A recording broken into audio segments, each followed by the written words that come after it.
Hello and welcome to this edition of Side Retired, the MLB podcast. It is Dylan, joined alongside Jack, and today we have a very special guest with us from the New York Post. It is Mike Vaccaro. So Jack, Mr. Vaccaro, how are you guys doing today? I'm doing well, guys. Please call me Mike. My father was Mr. Vaccaro. So. Sounds good. I'm always, whenever we do stuff like this, I'm like, do I call him Mike? Do I call him Mr. Vaccaro? And good. We're all friends here.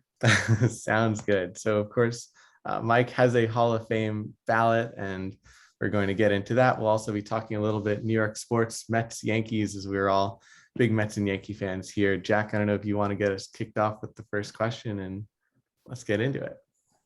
So Mike, obviously your ballot. I know you have obviously the two big steroid guys on there, so Bonds and Clemens, but you left off guys like A-Rod and David Ortiz. So I'm just curious, like, what's the separating factor between, Clemens and Bonds versus Ortiz and A-Rod? Does it have a factor with like their years or just? Yeah, sure. It's a great question. Look, I mean, I do separate the two of them. I think, well, for one thing, Clemens and Bonds played baseball at a time before there was actual steroid legislation in the sport. So to me, that separates them automatically from guys like Manny and Ortiz and certainly Manny and A-Rod, who suffered consequences for repeated use once the steroid rules were implemented. I also think that those two are on a different level. They were the best players of a generation, and if we acknowledge they use steroids, well, we probably acknowledge that most of the people in the sport use steroids at that time too. And so look, I get it. It could be people think sometimes I'm picking nits and why do I distinguish? And that's part of the beauty of having this ballot, is that you really are asked to be judge, jury, executioner, the whole bit, and it's very subjective. And look, my opinions have changed from year to year. At the beginning of their time on the ballot, I didn't vote for the two of them. Now I do. I hadn't voted for Sammy any year until this year. I did this year. I mean, it's probably not going to matter. It's probably not going to matter that I didn't vote for Ortiz, because I think by all indications, he's going to get enough on the ballot to get in. If anybody gets in, it's going to be him. So that's my rationale. I get it. A lot of people have different reasons and different belief systems, but that's the reason why I include those guys. So I guess in general, what is sort of the Hall of Fame voting process? I guess everyone probably has their own way of going about it. So how do you, I guess the ballot still comes in the mail, old fashioned style, and do you sort of know who you're going to vote for going into it? Or is it really you got to research the guys, you got to dig into the numbers? No, I think guys like me who take it seriously, I mean, we take the entire month that we have the ballot in our hands. I think we study it and we look, I know I always wait until the final week that I have it until I actually mail it, because, and yes, it is an old-fashioned mail ballot. Baseball doesn't change very much. And to me, I mean, I do that because I want to make sure that what I know, that my vote is exactly what I'm feeling. And so I do anything. I crunch numbers. I go into deep thought. I ask people that I respect their opinions, and then I come up with the names. I'm someone who generally tends to submit a full ballot. I like to submit 8, 9, 10 names a year. Others are a lot more reserved with how many people they put on. Some people don't put anybody on. And I think that's a fair, argument to make also. If you don't believe in a guy as being a automatic Hall of Famer, perhaps, you take your time that way, and you just, you can be as hard a grader as you want to be. But to me, that's all part of the honor of actually having a Hall of Fame ballot. Sounds good. I guess one guy that you did add to your ballot this year that you didn't have in the previous years is Todd Helton, who is a guy that probably didn't have any steroid ties with him, but he did have the whole Coors Field effect that everyone sort of talks about. Did Larry Walker making the Hall of Fame impact you, or was it sort of a separate case by case? It was certainly part of my thinking. I mean, the fact that we clearly, took away whatever Coors Field prejudices we have, by including, the segment of Larry Walker's career where he was a Rocky. I mean, played half his games at Coors Field. That shouldn't really be held against somebody. And look, Todd Helton was a very good player. And when you start looking at, his comps and, his numbers and his WAR and all this other stuff, I mean, these are all the things that go into your thinking. And, again, to me, I mean, part of it is because I was looking to, I don't believe I voted for 10 this year, but I like to include a fair segment of people. And he was certainly one of the best players of his generation. And to me, that was, that's what put him over the top in my view.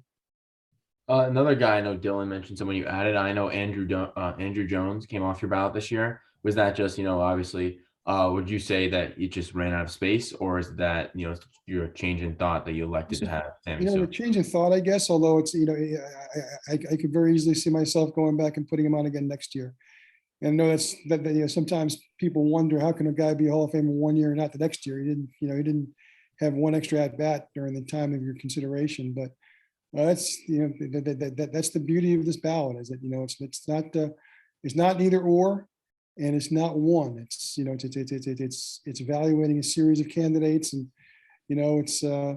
it's important for me to give all these guys the proper consideration every year. I think that's the key, in sort of that there is no wrong ballot anymore. It's not like there's a Mariano Rivera this year where it's, oh yes, that's a universal, that's an automatic yes. And obviously there are guys on the ballot, not going to call them out, but sort of AJ Pierzynski that probably were not deeply under consideration, but sort of made the ballot made the ballot. But this year we're definitely seeing a lot of guys in that 20 to 50 percentile in voting, because it's sort of a coin toss. It's guys like Andrew Jones, Billy Wagner, who I know you did vote for. A lot of guys who had worthy careers. And to me, I think there's something to be said for getting a fair amount of Hall of Fame votes during the course of the time you're on the ballot, because it does kind of reflect that you were a worthy baseball player, even if it doesn't wind up with you in Cooperstown. So I guess two other of those types of underrated guys that you did click on your ballot, Jeff Kent and Scott Roland. I know they probably don't appear off the top of the page like, yes, that's an automatic Hall of Famer, but you have clicked off their names. So what's sort of special about them in your opinion? Well, I think Roland was just a special third baseman. I mean, and when you look at what he did, what he accomplished, to me, I mean, it's at least worthy of discussion. And, and who was the other one? I'm sorry, besides Roland? Jeff Kent. Yeah, I mean, look, Jeff Kent for 4 or 5 years, one of the most feared players in baseball. Yes, he played in the same lineup with Barry Bonds, that helped. But he was also a guy to me who, I suppose that if you made the answer a strict yes or no, you might say no. But if you look, but the more you look at his career, the more you realize how much he achieved, especially a position that's, I think, underrepresented in the Hall of Fame at second base. This guy isn't really at the same level, but I know Billy Wagner is a similar guy for that. You have, any strong opinions with that? I know you voted for him before, you voted for him this year. If you had to make the case for other voters, the rest of the 50% that hasn't voted for him, what would you say with him being deserving? Look, I mean, there was a stretch when he was the most feared closer in baseball, but that, the thing is, the problem with a lot of closers going forward is that they're all going to be kind of compared against Mariano. Now, was he ever Mariano except for his walk-in music, which he borrowed? The answer is no, but he was still a pretty dominant closer on some very good teams, and 3 different teams, in fact, during the prime of his career. And, and he really never suffered much drop-off. He walked away probably at the right time of his career. To me, I think he deserves recognition as one of the better guys to do that job. Sounds good. And then another guy, I believe the last name you checked off on your ballot is another guy you added for the first time this year, Tim Hudson. He's a guy that normally goes in that 5% range. He's in danger of falling off the ballot this year, but you're one of the guys that is trying to keep him on and save him on this ballot. So that's really the reason why. I mean, there are just some guys that I do think, I mean, and look, we have the power to do this. We have the power to keep guys on the ballot. And to me, look, I mean, it's not a wasted vote. I think he's a guy that I would love to just keep on the ballot for years when it might not be so crowded, so you can reevaluate. That doesn't mean he's necessarily a Hall of Famer, and that might not be the most, the best use of a vote, I suppose. But I definitely feel comfortable in using my vote that way. And then circling back to more, I know we mentioned it early on, but with the steroid guys, it seems like Ortiz is, as you mentioned, the only one to get in. Do you think, obviously now there's, after you guys, they fall off the ballot, Veterans Committee, do you see a path for guys like Bonds, Clemens, A-Rod, Manny, if they're going to ever get in? And like, when do you think they will get the call? Well, I think that the people who vote tend to vote in spite of steroid pass tend to skew younger. And so that doesn't really bode well when you're talking about the Veterans Committee, because those committees skew much older than even the writers, the Writers Association. So, and a lot of established Hall of Famers who are on those various committees have all stated for the record they're never going to vote for them. Now, those voting bodies change also. So maybe in 10 or 15 or 20 years, that might be different. But I would be very surprised if you see them make a huge impact once they make those. Once they come under those committees' purviews. It would be very, very surprising to me. And then I guess there are two players that aren't on the ballot just yet that did pop into my head since of the whole New York connection. So this is a little out of the blue question, but it did pop into my head. Are Cece Sabathia and Carlos Beltran future Hall of Famers? I think they both have strong arguments. I think Sabathia is.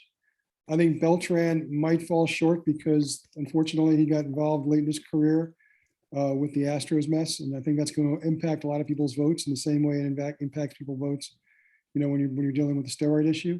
I mean, to me, I think both guys are worthy of the Hall of Fame. I'm pretty sure that when those guys are on the ballot, I'll vote for both of them.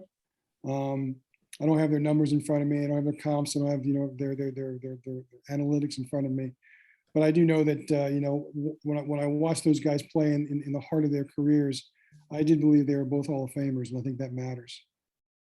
So for 2017, this is obviously looking to a good bit to the future, but do you think that's going to be considered on par with the steroids when, like, obviously we're not at the end of their careers yet, but guys like Jose Altuve, Carlos Correa, Alex Bregman, Justin Verlander, not the same case, but still on that team. Do you think that's going to be part of the equation with deciding whether these guys get enshrined in Cooperstown?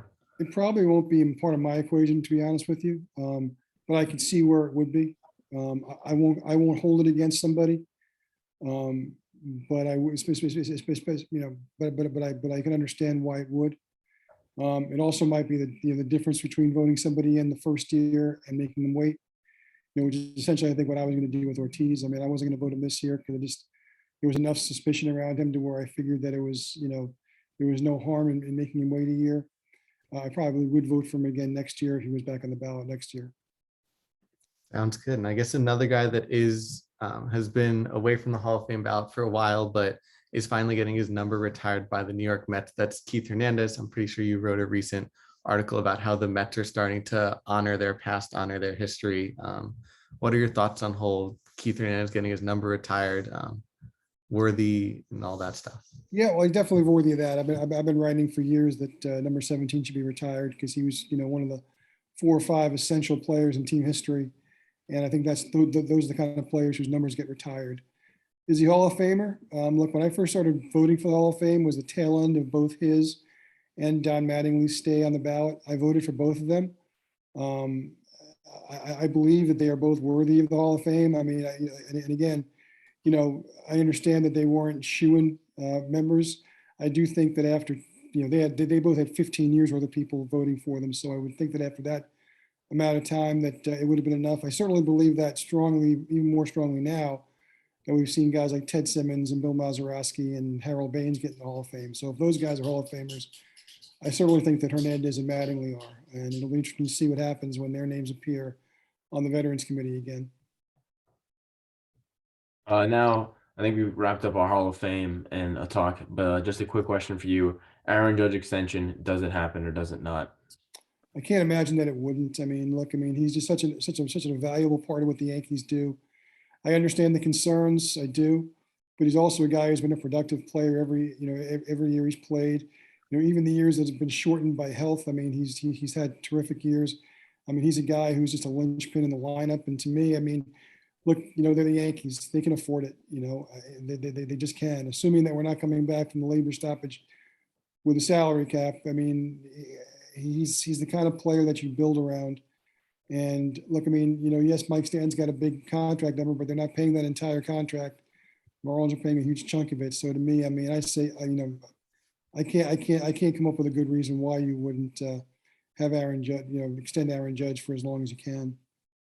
And I guess assuming there's no salary cap, do you think the Mets are probably done, or Could they make another big move? Maybe a Chris Bryant, anything in that area? With Steve Cohen and his bankroll, it's really hard to, it's really hard to know. I mean, I could easily see him signing Chris Bryant. Why not? A guy. I mean, yeah, this is a man worth $14 billion. So I mean, there's really not a floor to what he's, or even a ceiling to what, I mean, I think he could comfortably spend. So I do think that he probably is in the mood for one more addition. Now, whether that comes as a big ticket free agent, whether that comes as a trade, I don't think the Mets are done. And I think there's a real ambition among, certainly among Cohen to, to have a year next year that ends the way that he would find satisfying. Sounds good. Jack, you got anything else? I think I'm good. Thank you. All good. Well, thank you so much for stopping by and talking a little baseball with us. We always appreciate it and love to have you on. No problem, guys. Anytime. Thanks for having me on. All right. Thank you so much. And Jack, unless there's anything else, I guess with that, the side is retired.